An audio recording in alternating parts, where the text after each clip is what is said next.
está, señor Tensaca? Buenos días para Ecuador y el mundo a través de Radio Sucre Play 95.3 FM Sistema 2 y para todo el mundo, señor Tensaca. Buenos días. Muy buenos días a todos quienes hacen este importante medio de comunicación. Un saludo inmenso desde la Confederación de los Pueblos de la Nacionalidad Quichua del Ecuador, la Ecuarunari. La Ecuarunari. La Ecuarunari pertenece a la CONAIE. Efectivamente, es la organización, digamos, con mayor fuerza e importancia y la más grande dentro del movimiento indígena del Ecuador. La más grande dentro del movimiento. ¿Cómo están a nivel de criterios la Ecuarunari con la CONAIE, el señor Tenesaca y el señor Isa? ¿Cómo están los criterios los dos? ¿De acuerdo? ¿Hay discrepancias? ¿Cómo están en estos momentos? Bueno, nosotros obedecemos a las decisiones colectivas que toman nuestras organizaciones a nivel de nuestros consejos de empleados. Lo hemos realizado hace 2 semanas atrás, una evaluación de cómo vamos realmente a seguir trabajando y segundo, digamos, cómo vamos a plantear digamos, las propuestas que nacen desde las organizaciones, desde las comunidades, desde nuestros sectores, nuestros territorios, digamos, frente al llamado que ha hecho el gobierno nacional para entablar un diálogo y dialogar sobre los temas que nos preocupan, temas que tienen que ver con el tema de la minería, que tienen que ver con la reactivación económica, que tienen que ver con el tema de educación, que tienen que ver también con el tema de los precios de los combustibles. Estos y otros temas que le preocupan al movimiento indígena del Ecuador, en especial al Ecuarunari, pues se va trabajando y aspiramos que este lunes 4 de octubre podamos realmente desarrollar una mesa de trabajo, una mesa de diálogo con el gobierno nacional y presentar nuestras peticiones y nuestras aspiraciones para mejorar realmente y poder sacar adelante esta crisis tanto sanitaria y económica en la que está sumida nuestro país y el mundo entero. Se supone, señor Tenesaca, de que ya están de acuerdo la Ecuarunari con la CONAIE para presentarle las propuestas al gobierno nacional, o aún no han llegado a un acuerdo. Bueno, efectivamente nosotros ya hemos hecho los planteamientos, pero la Ecuarunari tendrá, digamos, su espacio para intervención y estamos trabajando también en propuestas específicas. Por ejemplo, el tema minero que le preocupa a las zonas donde, digamos, está las zonas de recarga hídrica, las zonas de alta mega biodiversidad que tiene que ver con la serranía ecuatoriana, que es un tema específico del Ecuarunari. Esto realmente presentará a nuestro compañero presidente, el doctor Carlos Ucayay, en su intervención frente al gobierno nacional. Digamos, son temas específicos a nivel nacional, por ejemplo, el tema del sector lechero, por ejemplo, que le preocupa también a la Ecuarunari, no así, digamos, a la Amazonía, que está la Confeniae, la CONAICE, digamos, son, digamos, organizaciones y territorios totalmente distintos a la serranía ecuatoriana. Por lo tanto, hay estos y otros temas que se presentará de manera, digamos, con mayor fuerza, con mayor contundencia desde la Ecuarunari. Efectivamente, la agenda nacional que tiene que ver con el tema de los combustibles, que tiene que ver con, digamos, con la reactivación económica, se consensúa de alguna manera con, digamos, la dirigencia nacional, con la dirigencia de la Ecuarunari y nuestras estructuras organizativas. Por lo tanto, estamos sincronizados con algunas de las propuestas y aspiramos de que este día, lunes, tengamos la presencia tanto del Ecuarunari, la CONAIE y nuestras organizaciones para exponer las propuestas que nacen desde nuestras organizaciones de base. Estamos conversando con el señor Gustavo Tenesaca de la Ecuarunari y dirigente de dicha organización. Se hablaba de que faltan 23 minutos y las 8 de la mañana. Se hablaba de que la CONAIE quería llevar más de 100 personas a esta reunión. ¿Se han puesto de acuerdo cuántos van? ¿Va a ir o no va a ir el dirigente Isa? ¿Usted va a estar, no va a estar? ¿Cómo está la situación de la reunión, del número de personas que van a asistir? ¿A cuántos ha invitado el gobierno y cuántos van a ir o no van a ir? Bueno, hay una lista tentativa de primero de 72 personas, luego de la otra, digamos, que es de 42 personas. En la de 42 personas, al menos la Ecuarunari plantea que vayan nuestros presidentes de las federaciones provinciales para que puedan presenciar y puedan también, en alguna manera, si es que se puede, también pueda intervenir 1 o 2 dirigentes de la regional de la Sierra. En la de 78 contempla también, digamos, la presencia de todos los miembros de los consejos de gobierno de las 3 regionales, pero realmente creemos y estamos más que convencidos de que lo más importante es que nuestras estructuras organizativas a nivel de las provincias tienen que estar presentes, más allá de los dirigentes a nivel nacional. Por lo tanto, aspiramos de que tanto los presidentes de las regionales, el presidente a nivel de la CONAIE y nuestros presidentes de las federaciones provinciales estén presentes. Pero profesor Gustavo Tenesaca, usted es dirigente de educación de la Ecuarunari, ¿el gobierno ha invitado a cuántos? Porque simplemente se habla de una invitación, no se habla de tanto. El número lo hablaron ustedes.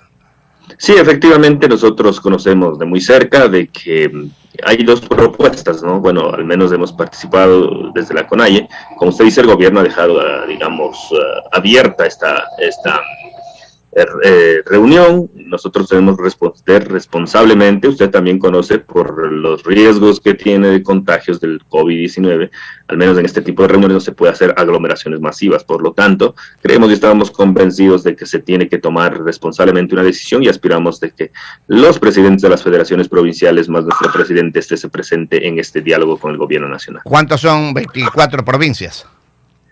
Sí, efectivamente nosotros tenemos en Carchi, desde Carchi, Esmeraldas, Carchi, tenemos Imbabura, tenemos Pichincha, que son 2, serían 5, de ahí tenemos en Cotopaxi, en Tungurahua, en Chimborazo, Bolívar,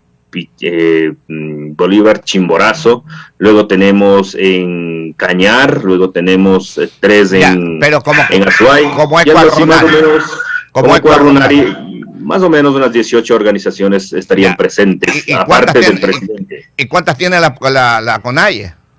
Bueno, la CONAIE depende de nosotros. Las regionales, cada regional tiene su estructura organizativa. La CONAIE está estructurada por las 3 regionales, que es la Ecuarunari, la CONAICE y la CONFENIAE.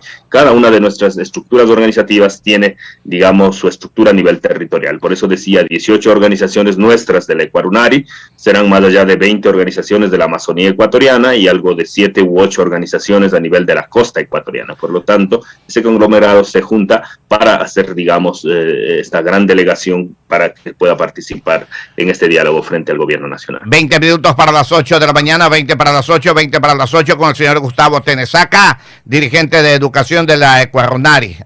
Ahora, profesor Tenesaca, ¿usted cree que con tanta gente se puede llegar a un diálogo? ¿Será un diálogo de 2 o 3 días para poder llegar a un consenso, algo? Bueno, metodológicamente los que participarán serán los presidentes de las regionales, en este caso el presidente de la Ecuarunari, la CONFENIAE y la CONAICE y el presidente de la CONAIE. Nuestros compañeros de las federaciones provinciales prácticamente nos apoyarán, nos acompañarán para ser testigos de los planteamientos públicos que se hacen desde las dirigencias a nivel nacional. Por lo tanto, digamos, como usted dice, si todos quisieran hablar, realmente necesitaríamos metodológicamente unos 2 días de trabajo. No, nosotros creemos y estamos convencidos de que al menos nuestros representantes a nivel nacional tienen, digamos, están sincronizados con las demandas históricas que siempre han planteado las federaciones provinciales a nivel de cada uno de los territorios. 19 minutos para las 8 de la mañana, para las 8, 19 y las 8.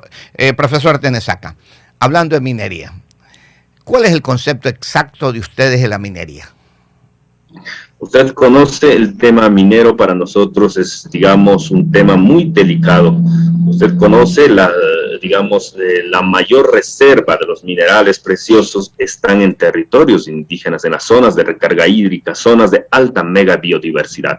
Por lo tanto, para nosotros realmente el tema minero sí es un tema muy preocupante. Usted ha visto reacciones, digamos, ha habido, digamos, organizaciones, movilizaciones a nivel de los territorios, como en Loja, en Fierro Urco, defendiendo esta gran zona de recarga hídrica, gran zona de mega biodiversidad. Por lo tanto, por ejemplo, vamos a la provincia de la Azuay, ahí también el tema de Quimsacocha y otros proyectos que intentan, digamos, introducir a través de este plan del extractivismo que está jalando el gobierno nacional, y así vamos a las provincias de Chimborazo, en la provincia de Bolívar, en la provincia de Imbabura, en la gran mayoría de provincias donde está asentada nuestras bases de la Ecuarunari hay, digamos, una amenaza y otros ya proyectos que están ya digamos, en las fases de exploración y, digamos, también en las fases ya de explotación en algunas zonas. Por lo tanto, hay, digamos, una enorme preocupación del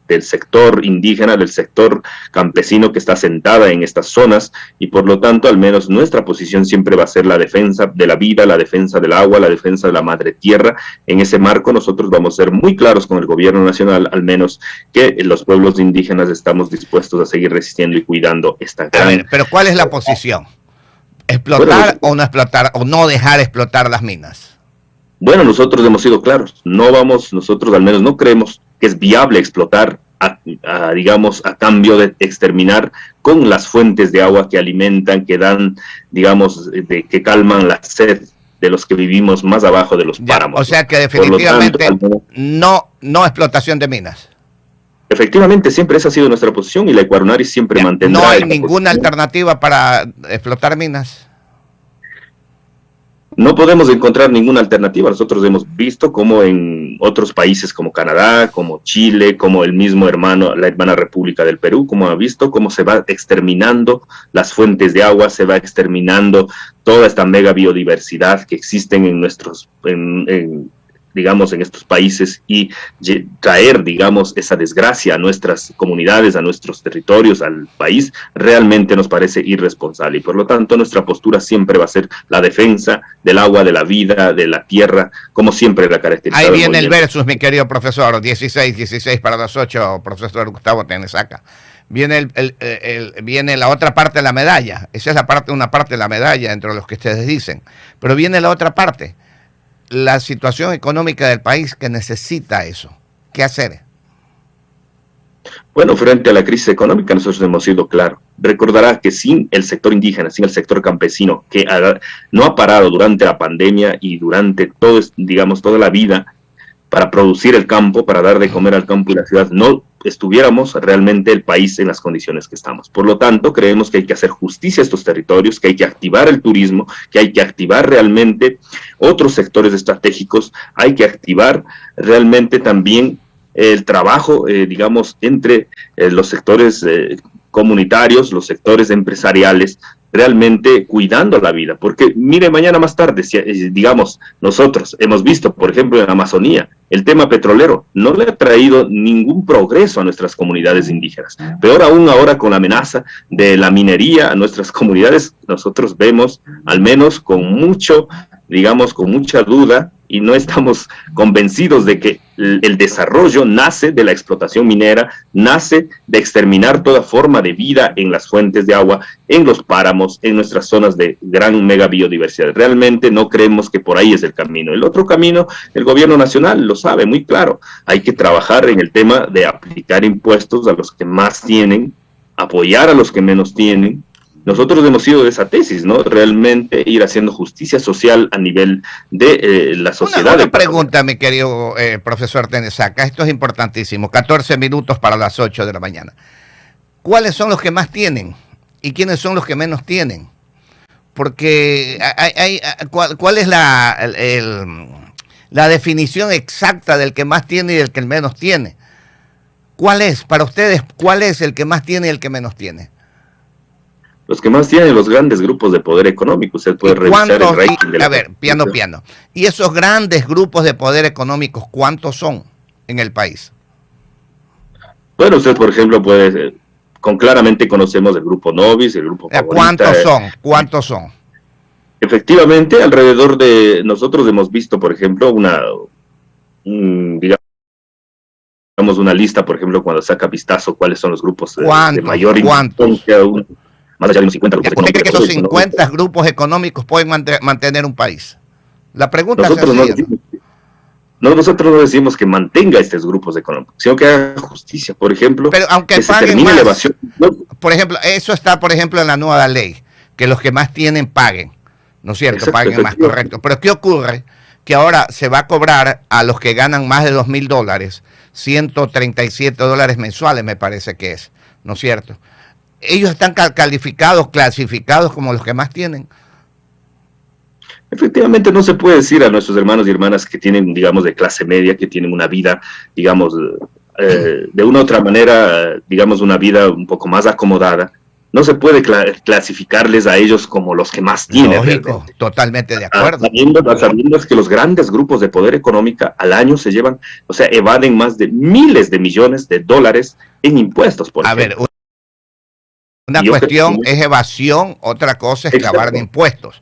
Si hay evasión, pues obligarlos a que paguen esas evasiones, ¿no es cierto? Porque mire, aquí hay una situación, mi querido profesor, y vale la pena conversar con ustedes, que es interesantísimo. 12 minutos para las 8 de la mañana, 12 para las 8. Aquí se quiere confundir al pueblo. Los que más tienen, los que más tienen. ¿Quiénes son los que más tienen? Le hemos preguntado a un pocotón de políticos, ¿tienen una definición de quién es el que más tiene y cuál es el que no tiene? ¿Ustedes saben cuáles son los millonarios en el país y de a dónde hicieron la plata? No tienen idea. Simplemente tienen el discurso de los que más tienen, como para conseguir algo, pero no hay nada claro que realmente nos diga, como el caso de la minería. No queremos minería porque se va a acabar con el agua y se va a acabar con la agricultura. ¿Qué dice la otra parte?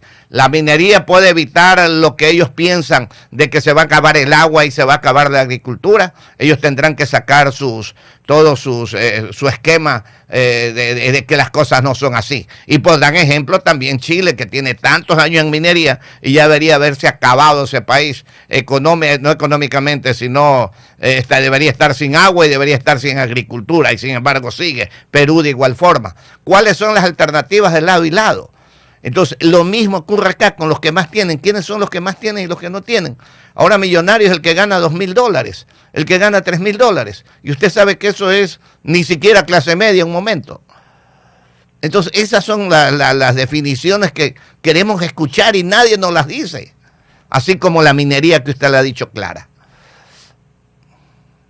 Sí, efectivamente, yo creo que al pueblo ecuatoriano intentan confundir.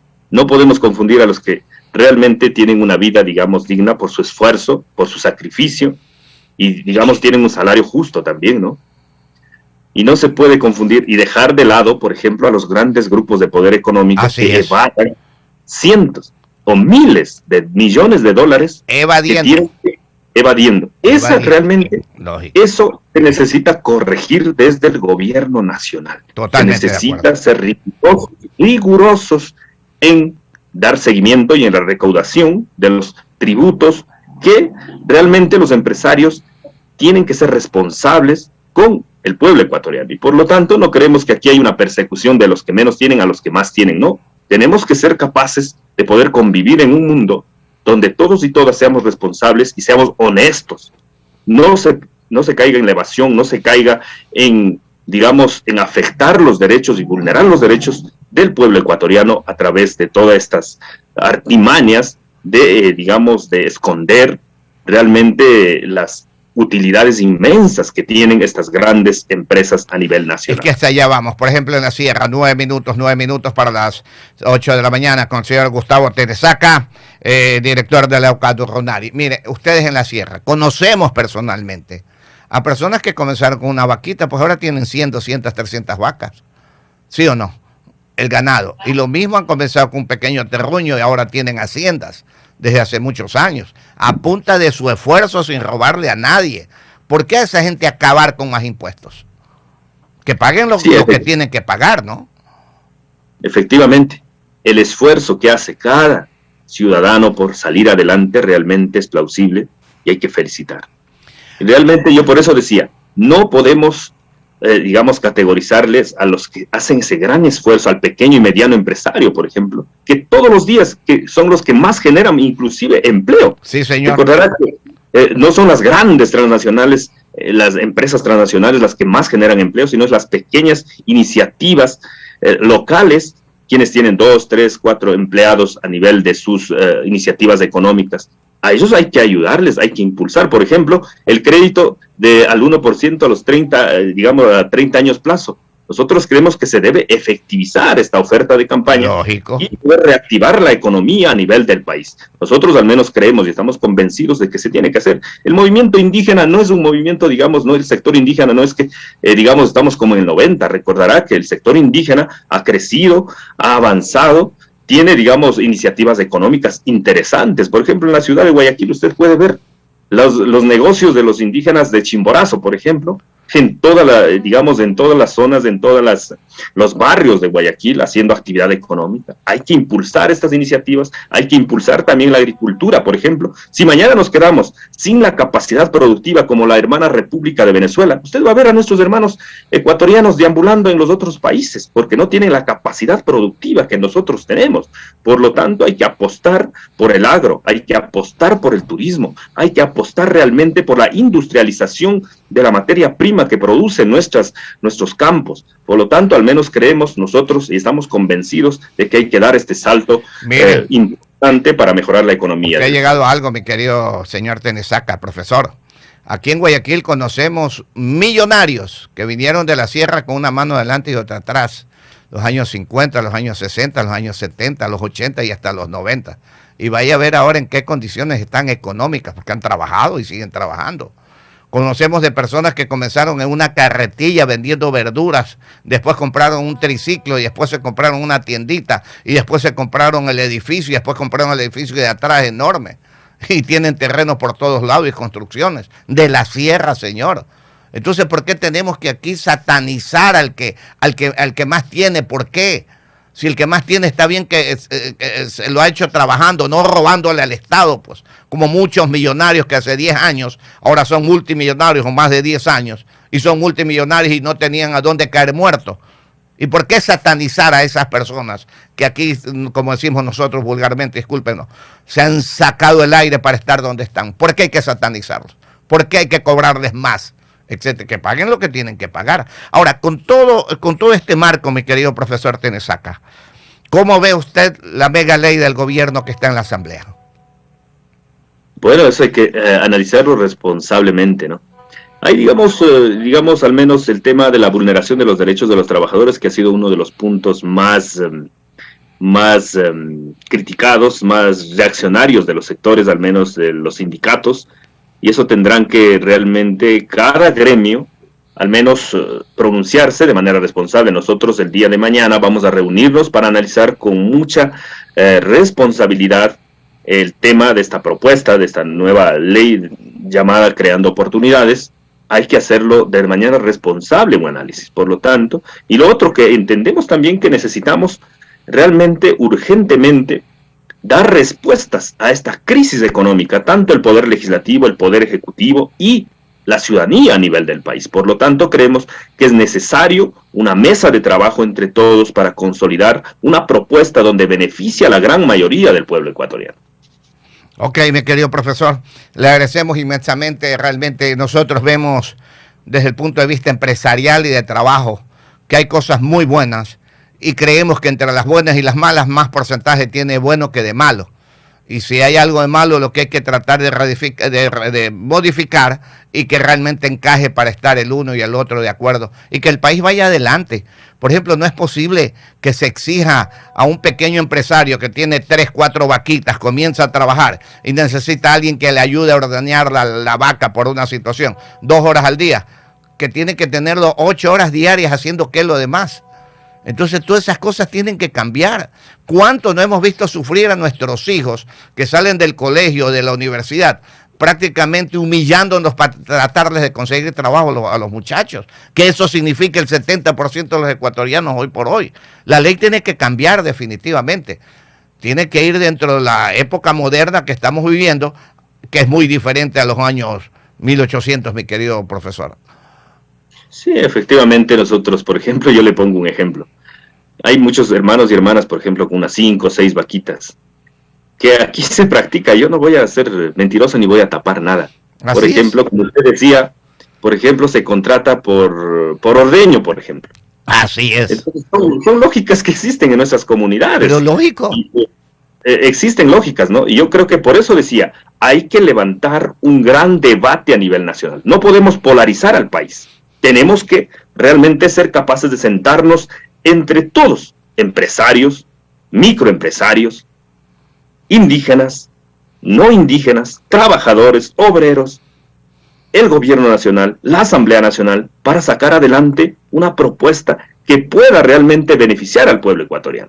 Por lo tanto, si seguimos polarizando al país, no creemos que ese va a ser el camino para salir adelante. Le voy a dar una opinión muy personal antes de terminar, profesor. Ha sido un gusto y quisiéramos seguir conversando, profesor Tensaca.